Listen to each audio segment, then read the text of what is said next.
Olá pessoal, essa aqui é um resumo de uma aula, sobre mineração no Brasil, exploração mineral no Brasil e no mundo. Essa aula completa, uma aula de 50 minutos, eu vou fazer um vídeo com um resumo e inclusive para dar os gabaritos da questão aí, para facilitar a vida de vocês. Está passando aqui os slides, um resumo para nós. Então nós temos aqui exploração mineral no Brasil.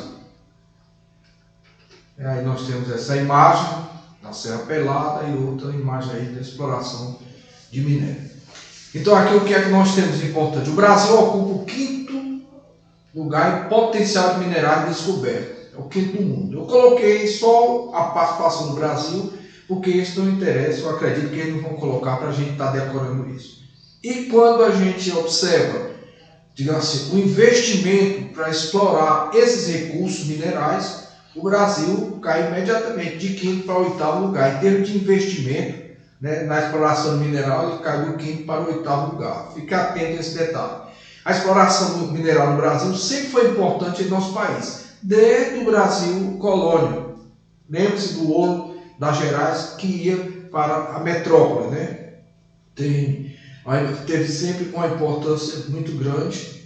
Inclusive, alguns historiadores falam até que a própria Revolução Industrial que tem início na Inglaterra, o ouro que foi aqui no Brasil foi importante para a Inglaterra, embora a nossa metrópole imediata fosse Portugal.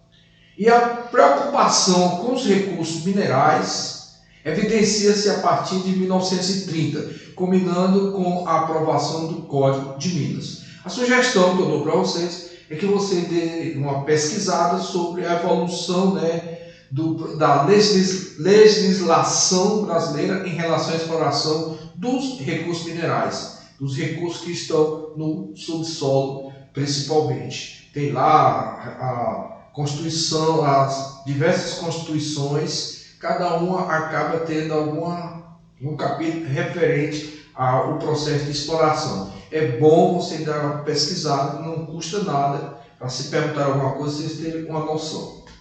Aí nós temos áreas mineralógicas no Brasil. O que é que nós temos? Onde é que se encontram esses minérios? O Brasil apresenta uma grande diversidade de minerais, porém não somos autossuficientes em minerais para o pleno desenvolvimento industrial. Eu já falei na aula normal que o Brasil apresenta a estrutura geológica brasileira, chamada províncias geológicas. O Brasil só tem as 2 das 3 que existem. Nós temos escudo cristalino representando 36%, sendo 4% de terrenos proterozoicos, que são um pouco mais recentes, mais preservados. Daí a possibilidade de encontrar as jazidas minerais, uma concentração de minerais por conta de ser um pouco mais recente, foram menos desgastados, já que esses escudos cristalinos eles sofrem ao longo do tempo geológico uma grande erosão, um grande desgaste, chamado desnudação das rochas. Nós temos 4% de terrenos proterozoicos e 32% de terrenos arqueozoicos. São mais antigos, são mais desgastados. Os núcleos chamados núcleos proterozoicos são geralmente popularmente chamados de serras. 4%. Isso gera a seguinte situação, já vi essa questão. Eles falando que o Brasil é um país relativamente pobre em minerais metálicos. Por que ele diz que é relativamente pobre? Porque os terrenos mais favoráveis à ocorrência de jazida desses minerais seriam os terrenos proterozoicos, que nós só temos 4%. Embora nos terrenos arqueozoicos possa ser encontrado também. Mas é mais comum, é mais fácil encontrar nessas regiões. Então, se você diz 100% do território brasileiro, apenas 4% é mais favorável, não deixa de ser uma pobreza relativa. Mas lembre-se que o Brasil é um país de dimensão continental e que 4% do território brasileiro acaba representando uma grande quantidade. Daí que eles dizem uma grande diversidade de minerais. Os outros 64% são terrenos sedimentares. E quais são os minerais associados aos terrenos sedimentares? Especificamente, carvão mineral, petróleo, gás natural, por exemplo, são os mais associados. Não esqueça que o ouro, apesar de ser um mineral metálico, ele pode ser encontrado em terreno sedimentado, o famoso ouro de aluvião, porque o ouro é bastante resistente, o ouro praticamente não se oxida, então ele pode ser encontrado em terrenos sedimentares, coisa que não acontece com o ferro, por exemplo. Uma vez desagregado da rocha matriz, em contato com a atmosfera, ele sofre o processo de oxidação. Não é isso? Você sabe muito bem disso. Muito bem. Continuando aqui o nosso resumo, né, do nosso videozinho aqui. A situação do Brasil em relação à disponibilidade de recursos minerais. Nós podemos numerar três características importantes. As reservas abundantes, né? Que o Brasil tem em abundância, os minerais que abundam no Brasil, né? O ferro, o manganês, a cassiterita, o níquel, a bauxita, cristal de rocha, zircônio, berílio, magnesita, calcário, salgema e tório. O Brasil tem em grande quantidade, tem de forma abundante, né? O Brasil tem. Reserva suficiente, né? Tem aqui que seria suficiente para atender às necessidades. Nós temos ouro, temos cobre, só que depois tem uma particularidade aí com o cobre que mais à frente a gente comenta. Tem o zinco, né, o potássio, a fluorita e o xisto, né? E reservas deficientes, ou seja, que não são o suficiente que o Brasil precisa importar. E eu poderia até colocar o cobre, pessoal, ele fala que o Brasil tem, mas a exploração do Brasil de cobre é pequena, não supre a nossa necessidade. Mas aqui as reservas consideradas deficientes, nós temos o chumbo, a prata, a platina, antimônio, o cromo, tungstênio, enxofre, petróleo. O petróleo, quando eu fiz aqui o esquema, eu tinha até colocado uma interrogação, porque com o pré-sal anuncia-se que o Brasil vai se tornar autossuficiente nesse recurso mineral, né? nessa fonte de energia, podemos dizer assim, o carvão mineral, o gás natural. Então nós temos três características. Observe isso aí, que eles podem fazer uma questãozinha com essas ideias aí. Projetos minerais. Os grandes projetos minerais. Nós temos aí 1, 2, 3, 4, 5 grandes projetos minerais no Brasil. Quadrilátero ferrífero em Minas Gerais. O que é que nós temos lá? O que é que o Brasil tem lá à vontade? Ferro, manganês, cobre, níquel. Só lembrando que o cobre, né, ele pode existir, mas a exploração é pequena, para vocês não esquecerem. Níquel, bauxita, cassiterita. Outro detalhe importante, por onde esse produto é escoado? Né? Pela estrada de ferro, Vitória, Minas, né? E chega até o porto de Vitória e o porto de Tubarão. Tudo no Espírito Santo. E a estrada de ferro, né, central do Brasil, que chega até o porto de Sepetiba, no Rio de Janeiro. Lembrando que boa parte desses minérios vão para o Rio de Janeiro, porque lá tem a Companhia Siderúrgica Nacional. Né? Não esqueça que às vezes pode sobrar uma questãozinha você se ligar. Você tem que decorar isso? Não. Mas você vê, já ajuda bastante. Projeto Grande Carajás, no Pará. Maior reserva de minério de ferro de alto teor do mundo. Olha isso aqui. Maior reserva de minério de ferro de alto teor do mundo. Além de importante reserva de manganês, de novo manganês aparecendo. Cobre e ouro. O cobre aparece. O que vai lá na frente falar da exploração. Projeto Trombetas, no Pará.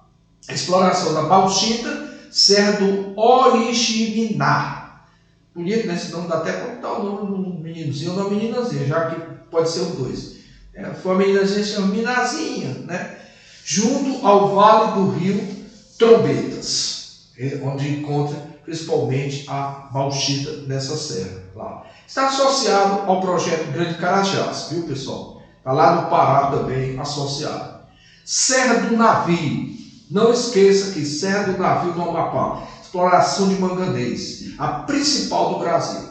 Interessante vocês lembrarem, eu já falei numa aula para os alunos, lembraram o seguinte, essa Serra do Navio, que era praticamente uma grande montanha de manganês, nos anos 70, ela servia de atração turística no pátio de uma siderúrgica na Califórnia. Ou seja, foi explorado aqui no Brasil e levado para lá ainda minério bruto lá, serve até de atração turística. Era uma verdadeira montanha artificial. Imagine o preço que não saiu esse produto daqui.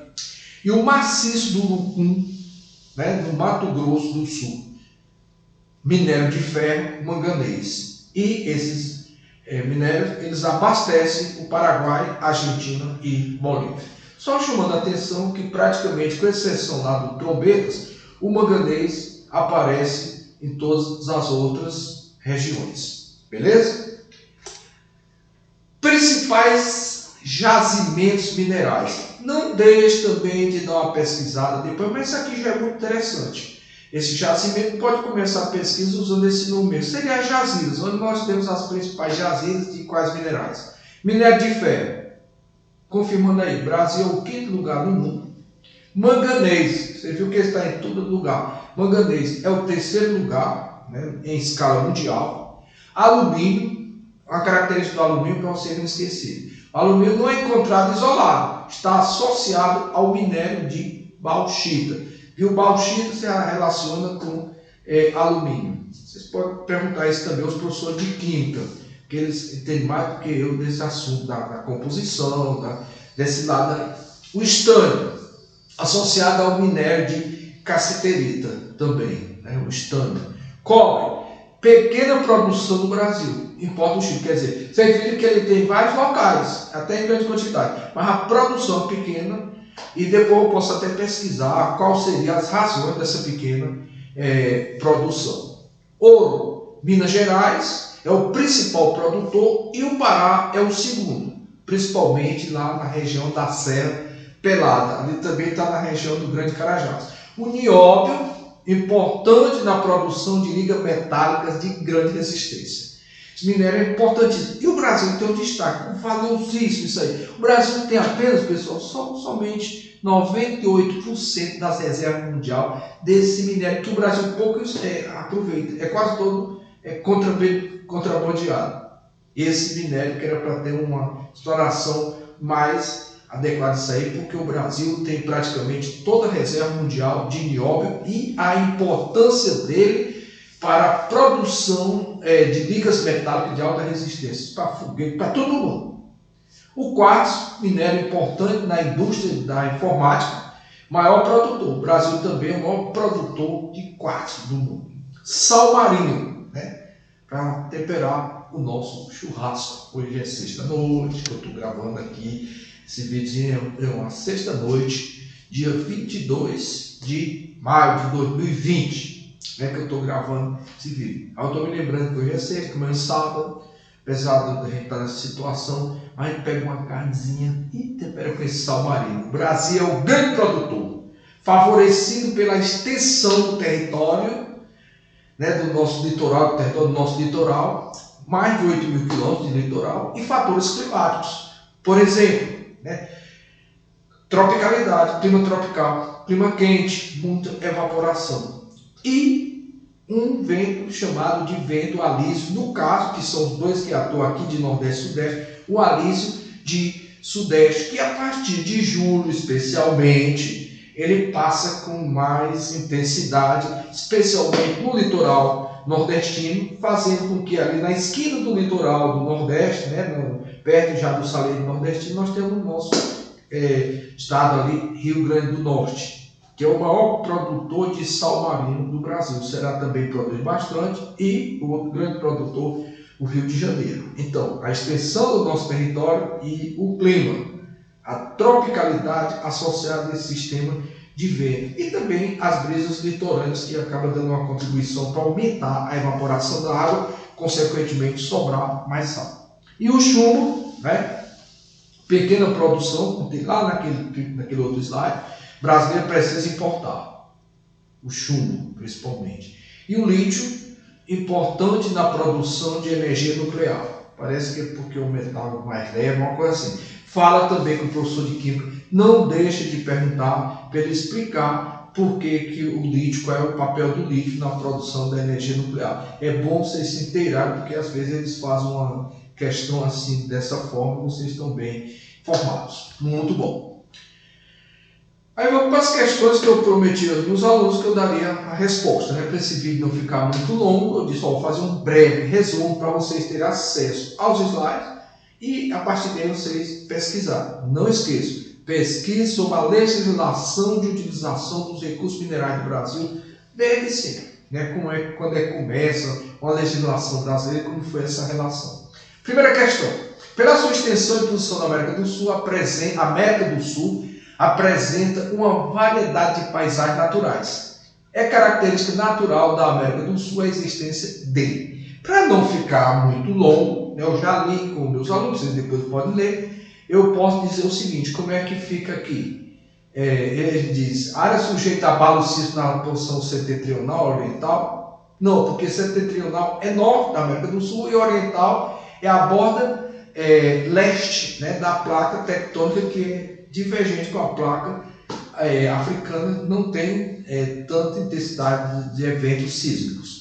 Rios que drenam a vertente do Pacífico, mais caudalosos e extensos do que aqueles que desaguam no Atlântico.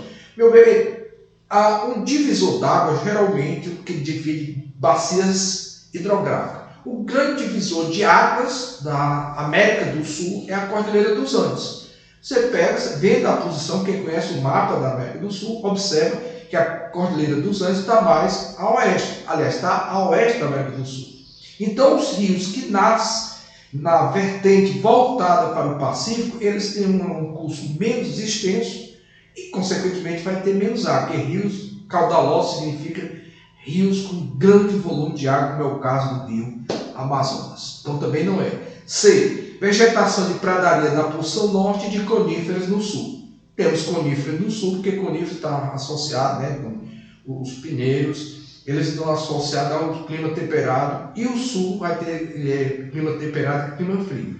Mas a pradaria também, inclusive, fica aqui, Uruguai, na região sul do Brasil, parte da Argentina, as pradarias. No norte, nós temos as florestas tropicais, na porção norte da América do Sul. Então, está falso. D. Maciços antigos no centro-leste, na parte do centro, ali em direção ao leste, basta lembrar os mares de morro, correto.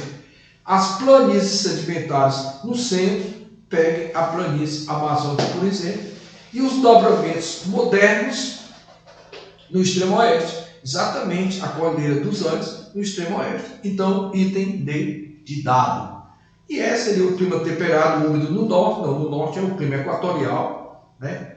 Praticamente o deserto nós vamos ter lá no Chile, mas aqui o quente no oeste e clima tropical no sul. No sul seria aqui principalmente o clima subtropical. Então a resposta é D. A segunda, observa o mapa, aí tem o mapa, vou rapidinho aqui, tem as três aqui, 1, 2, 3. A dica para vocês aprenderem, número 1, Amapá. Vocês estão lembrados que onde é que fica a Serra do Navio com manganês, que ele pergunta aqui, associando a exploração de manganês, bauxita, ferro e cobre. Então, 1, 2, 3, na sequência. Você já elimina o A, porque vai começar com a Serra do Navio, que é onde tem manganês, também. Serra do Navio, fica A e B. Só que depois nós temos, né, o 3, né? O 3 seria o quê? Serra do Navio. O 2 é Trombetas. O projeto Trombetas fica no oeste do Pará. E o Carajás, projeto Carajás, fica aqui no sudeste do Pará. Então aí seria o item B, né? O 3, extrativismo mineral, atividade econômica, todo mundo sabe. Aí ele diz assim, no Nordeste do Brasil existe amplo depósito de scheelita. Vamos ser bonito também, né? Scheelita, um minério de tungstênio, também muito importante o tungstênio pela sua resistência. Onde é que você vai encontrar isso? Rio Grande do Norte. Você tem que saber isso. Onde é que encontra Rio Grande do Norte? Só que essa questãozinha você tinha que saber e pronto. E, por último, o desenvolvimento da Amazônia tem caracterizado, ele vai falar dos projetos de mineração, aí vocês vão ler, e eu já vou direto, eles vão perguntar. Ele fala de uma série de questões, ele quer saber da mineração. Então ele diz assim, sobre a mineração na Amazônia, citado no texto 3, é correto afirmar aqui. A Serra do Navio se destaca na produção de bauxita? Não, é manganês. O estado de Rondônia se destaca na produção de cassiterita? O estado de Roraima é o principal produtor de estânio? O projeto Jari, no Amapá, caracteriza pela extração de manganês. Quadrilátero ferrífero é a principal área de produção de manganês. Né? Então qual seria esse aí? Serra do Navio, destaque na produção de bauxita? Não. Estado de Rondônia, destaque na produção de cassiterita. Estado de Roraima, principal produtor de estanho. E o projeto Jari, no Amapá, caracteriza pela extração de manganês. Né? Então, aqui seria qual? O estado de Rondônia, né? Destacando a produção de cassiterita. Vamos ver, depois eu vou conferir. Eu estou até em dúvida aqui nessa questão agora. Pegou, mas deixa lá. E vamos para a quinta. Olha aqui a quinta. A Serra dos Carajás situa-se no município de Marabá, na bacia do rio Itacaúnas, 550 km de Belém. Constitui uma anomalia mineralógica por sua quantidade de recursos que engloba grandes variedades de jazidas minerais, exceto. O que é que não tem lá? Eu fiz lembrar, né, que a Serra do Carajás faz parte do núcleo proterozoico. E no proterozoico, minerais metálicos. Então lá, o que é que não tem? Se tem minerais metálicos, pode ter o ferro, pode ter o manganês, a bauxita e o cobre. Todo mundo sabe, se é metálico, pode ter lá. O que é que não pode ter lá? Aquele que é o exceto? Carvão mineral, porque o carvão mineral está associado aos terrenos sedimentares. Tá ok? Eu só fiquei duro naquela quarta, observei como esse negócio decorado. Depois eu vou dar uma olhada, ou vocês pesquisem, a questão, o item correto era aquele. Eu não vou enganar você que agora me pegou que eu não estava bem ligado naquela quarta questão nesse sentido. Beleza? Até a próxima aula.